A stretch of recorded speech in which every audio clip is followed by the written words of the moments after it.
행운을 받고 싶다면 적어도 복권이라도 사고 기다려야 되지 않겠습니까? 그렇죠? 그것도 아무것도 사지 않고 들어누워가지고 나를 불행하고 나한테는 왜 행운이 없는 거야? 이렇게 원망을 해서는 안 되는 겁니다. 그래서 우리나라 속담에 이런 말이 있죠. 나간 사람 몫은 있어도 자는 사람 몫은 없다는 겁니다. 자고 있는 사람은 아무것도 하지 않는 것이죠. 나간 사람은 모식을 하고 있는 것입니다. 우리가 어떤 몫을 줄 때에도 자는 사람 몫은 제쳐주지 않습니다. 그리고 이제 우연히 가능한 환경이 있어야 됩니다. 우연한 일이 발생할 수 있도록 그 환경이 만들어주어 있어야 된다는 것이죠. 그래서 고어 같은 경우, 고택트로 유명한 고어 같은 경우는 데들 타임이라는 시간이 있습니다. 업무의 한 10% 정도를 자유로 장난을 칠 수 있는 시간을 주는 겁니다. 실제로 이것을 이렇게 해서 이 고텍스 같은 경우는 상상치도 못한 다양한 신사업을 창출해냈습니다.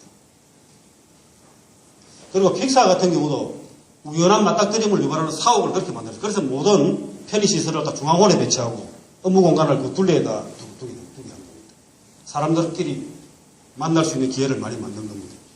근데 이게 좀 제가 한 거하고 순서가 안 맞게 자꾸 나오고 있습니다. 직장에서 동료와의 동선이 30m 겹칠 때마다 협업이 최대 20% 증가한다는 어떤 연구 결과가 있습니다. 그래서 혼자서 독립적으로 가둬놓고 일을 하는 거하고 사람들이 가서 만나고 서치고 부딪히고 하는 이렇게 하는 기회를 만드는 것, 이게 혁신이나 창의력을 유발시키는 기회가 된다는 겁니다. 그래서 이제 구글 신사옥이 올해 새로 건립이 됐죠. 거기에서는 모든 사람들이 2분 30초 내에 다른 동료에게 접근할 수 있도록, 그래서 접촉이 가장 많이 수 있도록 동선을 만들었습니다. 자, 오카시오를 만날 비결 두 번째, 불확실성을 절결하는 겁니다. 이게 지금 버전이 안 맞아가지고 제가 만든 그 강의안 좀 상당히 잘 되어 있었는데 이게 조금 모양이 어긋나게 되어 있습니다. 앞머리가 길다고 모두 오카시오는 아니죠. 그래서 뭔가를 오카시오를 잡으려고 했는데 머리가 길다고 해서 잡았는데 오카시오일 확률은 그렇게 높지는 않을 겁니다. 그 기회라는 것이 항상 자주 오는 것은 아니죠. 그런데 이 영국의 심리학자 리차드 와이즈만이 한 연구의 결과에 따르면 운 좋은 사람들은 불확실성을 즐긴다는 겁니다. 불확실성의 가장 대표적인 것이 뭡니까? 내기하는 거죠. 뭐 도박이라고 할 수도 있는데 이 내기를 즐기는 사람들이 많이 있습니다. 특히 CEO들이 가만히 보면 이것저것 내기들 다 즐깁니다. 그 불확실성을 즐기는 데 몸이 배어 있는 거죠. 이 루저들 말이죠. 손가락을 이렇게 가리키는 이걸 루저라는 뜻입니다. 그러니까 실패한 사람들은 항상 확실하고 안정적인 것을 추구합니다. 불확실을 기피하는 거죠. 그래서 지금 우리나라의 젊은이들이 공무원 시험이나 이런 쪽에 아주 집착을 많이 합니다. 실제로 노량진 이런 데 가보면은 공무원 시험 준비한 사람들이 어마어마하게 많습니다. 저희 같은 전문직을 또 이래 준비하는 사람들도 무지 많죠. 그런 사람들의 특징은 뭡니까? 이 루저가 되기 쉬운 사람들입니다. 전문직도 있네. 전문직을 추구하는 사람들은 불확실한 것을 기피하고 아주 확실한 뭔가를 얻고자 하는 사람들이죠. 그런 사람들은 이 루저가 될 가능성이 높습니다. 그렇단 말이죠. 큰 예나 대박 그렇게 확률이 높지 않습니다. 원래 확률이 매우 낮습니다. 그런데 이런 큰 성공을 하려면은 불확실이나 불가능한 것을 극복을 해야 됩니다. 이 보면 이제 네덜란드 사회학자 홈스테드 교수가 했는데 이런 걸 불확실성 기피 지수라는 겁니다. 이게 나라에 따라서 이렇게 많은 차이가 있습니다. 국민성이죠. 여기 보면은 싱가폴, 그리고 자마이카, 덴마크, 홍콩, 스웨덴, 그리스, 아일랜드 이런 나라들 보면은 불확실성 회피 지수가 매우 낮습니다. 그러니까 위험에 대한 리스크를 안는 경향이 크다는 거죠. 이쪽으로 갈수록 리스크를 싫어합니다. 우리나라는 어디쯤이냐면 여기 있습니다. 그러니까 불확실성 기피 지수가 매우 높은 겁니다. 확실한 걸 매우 좋아하죠. 그래서 우리나라 학생들이 아마 공무원 시험에 많이 매달리는 거 봅니다. 다른 나라에는 아마 그렇지 않을 것 같은데요. 그만큼 불확실성 기피 지수가 높다는 것은 어떻습니까? 도전을 잘 하지 않는다는 것이죠. 이게 예를 들습니다. 이게 불확실성 기피 지수고 여기가 개인주의입니다. 개인주의가 낮다는 것은 집단주의, 그러니까 집단에 대한 그 주가 크다는 거죠. 그래서 가족주의나 이 집단에 대한, 전체에 대한 그 의식이 강한 사람들이 대체로 그 불확실성 기피 지수도 높은 편입니다. 가족들을 중시하고 집단의 행동에 대해서 아주 강한 집착을 가진 사람들은 가능한 확실한 것을 추구하게 됩니다. 우리나라가 여기에 포함되어 있습니다. 그러니까 이 불확실성 기피 지수가 높은 사람들은 항상 초조하고 불안합니다. 그러고 항상 바쁘죠. 아마 이 원숭이와 이 사자를 이렇게 비교를 많이 하죠. 원숭이는 하루 종일 이 나무 저 나무 뛰어다니면서 계속 먹이 제낍니다. 초식성 동물이 그러신 거죠. 잠시라도 먹고 있지 않으면 불안합니다. 그러고 잠시라도 움직이지 않으면 자기가 살아있다고 느끼지 않습니다. 그래서 계속 움직여 뛰어다니고 먹어야 돼요. 그래서 사자는 어떻습니까? 한번 먹고 나면 며칠을 뒹굴뒹굴 누르고 여유를 부리죠. 한번 그렇게 또 그 여유가 있고 또 새로 자기가 위험한, 자기가 도저히 할 수 없는 코끼리나 무수나 이런 게 자기보다 몇 배 덩치 큰 동물을 사냥하기도 합니다. 그래서 이런 불확실성 기피 지수가 낮은 사람들은 좀 긍정적이고 낙관적이고 또 여유가 있고 또 도전을 즐깁니다. 그래서 긍정적인 사고를 하는 사람, UAI가 낮은 사람들은 보이지 않는 것을 보고 만질 수 없는 것을 느끼고 불가능한 것을 이루게 합니다.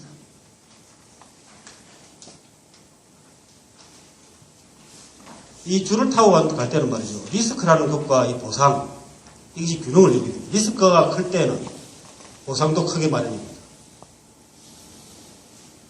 작은 리스크를 가질 때는 보상도 작습니다. 이렇게 리스크와 보상은 이렇게 비례하게 마련입니다. 만약에 말이죠. 이쪽 리스크를 가장 적게 안전하게 가겠다고 한다면 이 가벼워지게 되면 보상도 작아지게 되지만 사람이 매우 위험해집니다. 그래서 인생을 살면서 우리 비즈니스는 리스크를 얼마만큼 적절한 정도의 무게를 가지고 가느냐 합니다. 너무 과도한 리스크를 안아서는 안 됩니다. 불확실성을 어느 정도는 우리가 감수해야 됩니다. 위험을 회피하겠다는 자체가 그 자체가 위험이 되는 것이죠. 그래 이 영화 여러분 잘 아시죠? 타이타닉입니다. 이 잭 도슨이고 로즈입니다. 이 사람들이 타이타닉의 그 배를 타고 침몰하기 전에 그 배를 타고 거기서 여자가 이래 자살을 하고 잡아주고 해서 이제 만나서 그 짧은 시간에 그렇게 사랑을 하게 됩니다. 근데 이 잭 도슨이 이 여자가 이제 약혼자가 있었죠. 약혼자가 초대한 마찬 자리에 초대를 받아갑니다. 초대를 받아가니까 이 사람이 아주 가진 것도 없는 화가입니다. 그래서 당신이 어떻게 해서 이 배를 타게 됐느냐고 묻습니다. 이 사람이 어떻게 해서 배를 타게 됐죠? 양 회장님 어떻게 기억납니까 혹시? 잭 도슨이 배를 어떻게 타게 됐는지. 예. 항구에서 다른 사람들과 이 도박을 합니다. 포카를 해가지고 내기를 해서 다른 사람의 표를 땄습니다. 포카를 해서 돈을 딴 거죠. 돈 대신에 이 배 티켓을 받은 겁니다. 그래서 이때 이 빌리 제인, 이 로저의 약혼자입니다. 약혼자 이런 말을 합니다. 진짜 사나이는 자신의 행운을 스스로 만드는 거야. 이제 여러분들이 사업을 하시면서 가장 큰 결단을 할 때 보면 내가 이때 이 사업을 해야 되겠다 아니면 접어야 되겠다 이런 결단을 할 때 여러분들이 경영자들의 아주 고심에 찬 그런 어떤 판단을 하게 되는데요. 그때 여러분들의 행운을 스스로 만드신 겁니다. 자, 오카시오를 만날 비결 3번 기회 포착 능력입니다.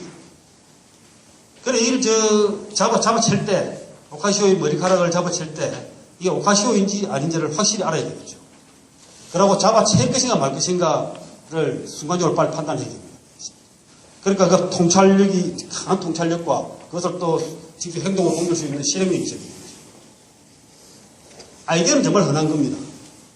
단지 정말 귀한 것은 그 아이디어를 실현할 사람입니다. 실현할 수 있는 통찰력과 용기가 있는가 하는 것이죠. 자, 이 PARC, 이게 팔로알토 연구소입니다. 제록스 회사의 그 팔로알토 연구소입니다. 이 팔로알토 연구소는 1970년에 설립됐습니다. 70년대와 80년대 사이에 이런 다양한 기술들을 개발했습니다. 가장 세계 최초로 PC를 개발했고, 사용용 마우스도 개발했고, 그래픽 유저 인터페이스도 개발했습니다. 그리고 위지위기는 눈에 보이는 대로 완유시, 완유게 했습니다. 우리가 눈으로 볼 수 있는 볼 수 있는 대로 그대로 가질 수 있다는 것이죠. 옛날 컴퓨터를 여러분 기억해 보시면 됩니다. 이런 것들을 레이저 프린터까지 다양한 기술들을 개발했죠. 제가 이제 84년도에 제가 첫 직장에 출근을 했었는데, 그때 이제 컴퓨터가 한 대 나눠주는 겁니다. 그 컴퓨터가 보니까 이제 모니터는 한 11인치인가 그 정도는 아주 작은 모니터에 키보드가 컴퓨터 본체였습니다. 그럼 메모리가 뭔지 아십니까? 그 당시 메모리를 뭐 썼을 것 같습니까? 오디오 테이프였습니다. 그래서 그때는 베이직으로 코딩을 하고 그걸 메모리 오디오 테이프에다가 저장을 해뒀다가 또 쓸 때는 다시 꽂으면은 오디오 테이프가 다 풀려가지고 안에 이 컴퓨터로 이래 들어오면은 그것이 화면에 뜨고 이렇게 했습니다. 그래서 그것이 좀 지나서 나온 게 도서였습니다. 도서로 명령을 우리가 파일 같은 거 카피, 파일 넘버 적으면 파일 죽이고, 카피하고, 딜리트하고 이렇게 명령을 다 넣어서 하는 도서였습니다. 그것이 그 이후에, 그렇게 해서 80년대 후반에 우리가 교육 접할 수 있었던 게 뭐냐면 이 그래픽 유저 인터페이스였습니다. 아마 90년대 초나 돼서야 여러분 일반에게 보편화됐을 겁니다. GUI를 그래픽 유저 인터페이스 우리가 마우스로 클릭을 해가지고 지금 여러분들이 아주 상식적으로 쓰고 있는 거지만 그림을 보고 클릭을 해서 명령을 하는 것은 이제 그 당시까지만 해도 상상도 못했습니다. 그런데 그것을 80년대 초에 이미 다 개발해 두고 있었던 겁니다. 이때 스티브 잡스가 제록스 PARC 팔로알토 연구소를 방문한 겁니다. 20대 중반에 부사장이었습니다. 이때 스티브 잡스가.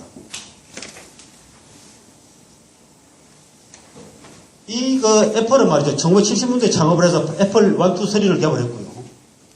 그리고 83년도에 최초의 GUI를 적용한 리사라는 걸 출시했는데 이걸 실패했습니다. 83년도에 맥킨토시를 발표해가지고 이때부터 이제 아주 성장, PC의 명문으로서 나게 됐는데요. 실제로 지금 현재 애플이 매출이 한 900조, 매출하고 기업 가치가 한 900조 정도 됩니다. 우리나라의 전체 시가총액이 1,800조 정도 되니까 900조 정도 된다면은 어마어마한 가치입니다. 우리나라 1년에 예산이 368조인가 이번에 발표 났었죠. 우리 1년 예산의 2배 반 정도 됩니다. 그런데 그렇게 이 커지게 된 회사 동기가 이 팔로알토 연구소를 방문했을 때입니다. 이 1980년대 애플이 방문해서 보니까 자기들은 그때 애플 1, 2, 3가 전부 명령으로 도서 체제로 이루어졌습니다.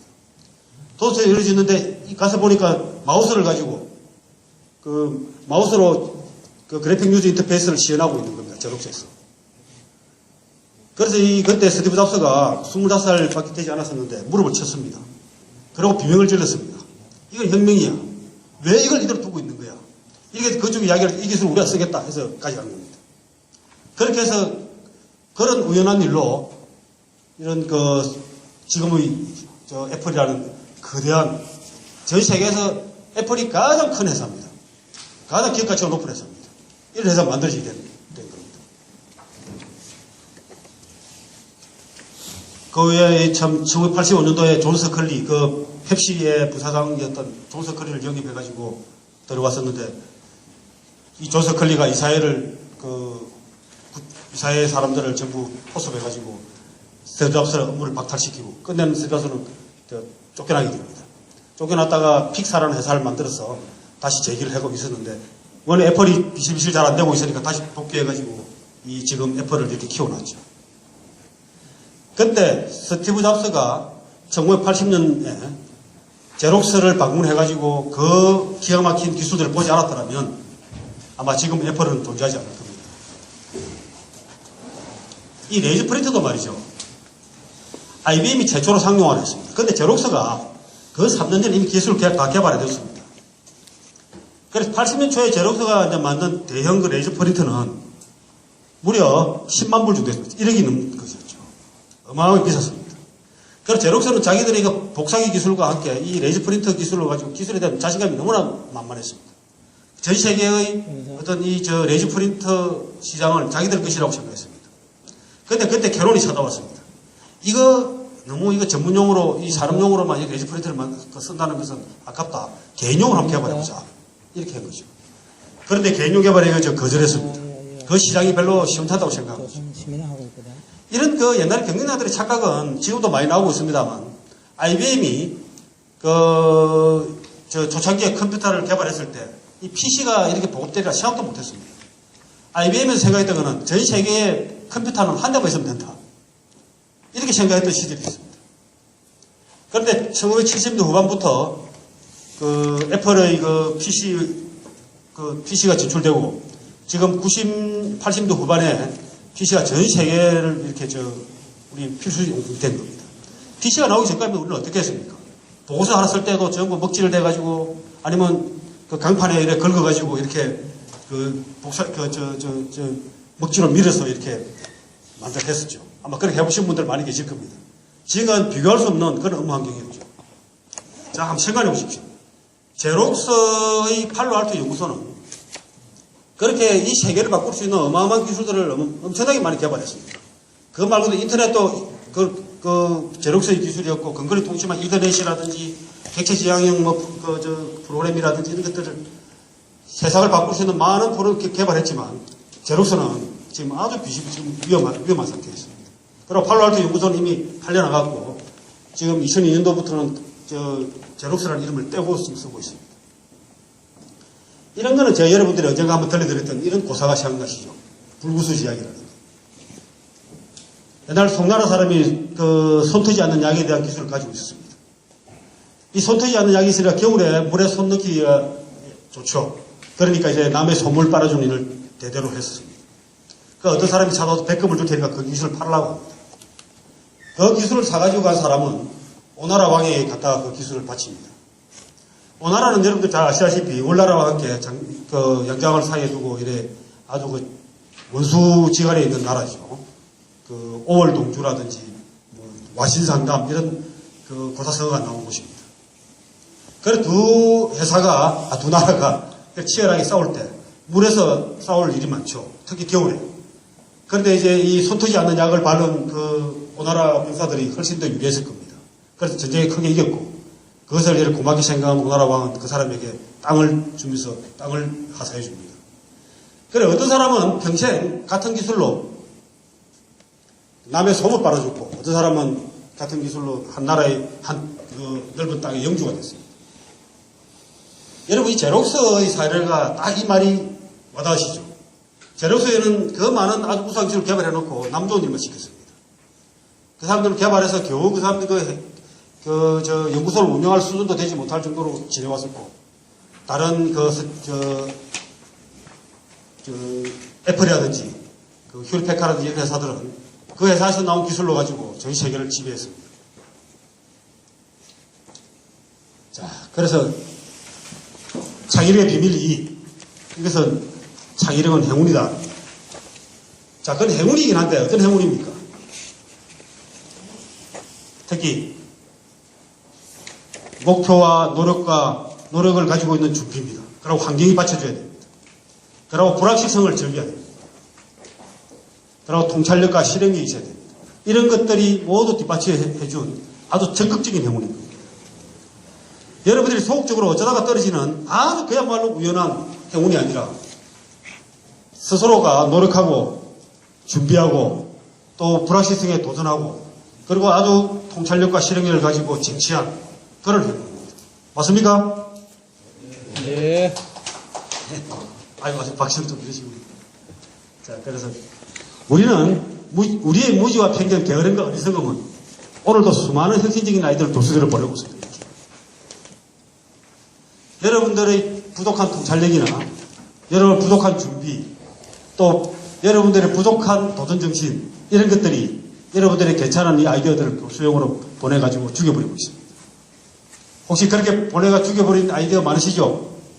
지금도 아까운 것들 좀 있으시죠? 기억나십니까? 기억나실 겁니다. 자, 이상입니다. 감사합니다.